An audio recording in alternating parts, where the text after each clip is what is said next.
Why do I need a life coach? Well, do you need to get things accomplished? Do you need to be able to follow through? Do you need to overcome procrastination? Do you need to do something different than you're currently doing? How would it be if basically you stayed the same as you are right now until you died?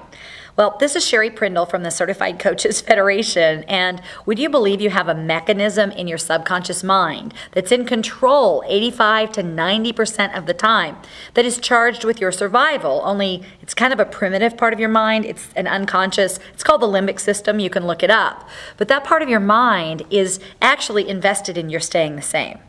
That part of your mind doesn't really know what's good for you and what's bad for you. All it knows is, hey, you're alive right now, which means nothing you've done so far has killed you.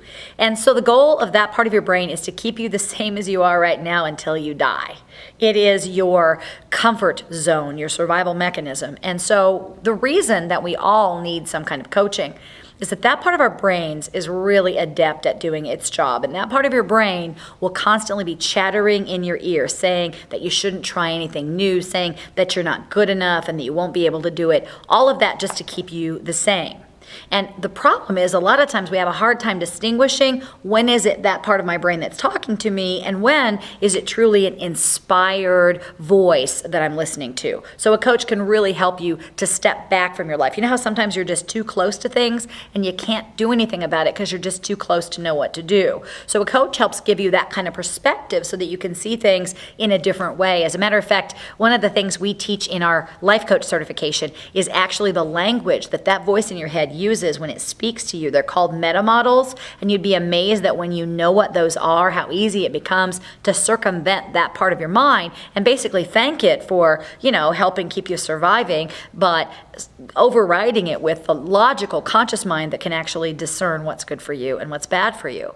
I would like you to think about something you have accomplished in life that you wanted to change and you did, versus think of something else that you really wanted to do, or maybe you continue to tell yourself, I really want to do this, and you're still not doing it. And I'd like you to ask yourself, really look, what is the difference between the thing that you managed to get yourself to do and the one that you didn't? And I would challenge that the difference mostly was that either A, you had some accountability, like someone or something that was a consequence of doing or not doing the thing, or two, you had some kind of structure, like a specific actionable, it was all laid out for you and nice and clear, and there were others before you that had done it and you knew that you could do it. Or perhaps a third thing that may have been in place was that there was just this huge, strong desire and motivation that was able to circumvent that subconscious part of your mind. In any case, life coaches provide all of those things. And one of the best courses you can take for yourself is a course that teaches you how to help other people. So the chatter in your voice is in your head, the voice in your head is just trying to keep you the same to keep you safe. Remember that that voice in your head is pretty primitive and you want to listen to it for your safety's sake.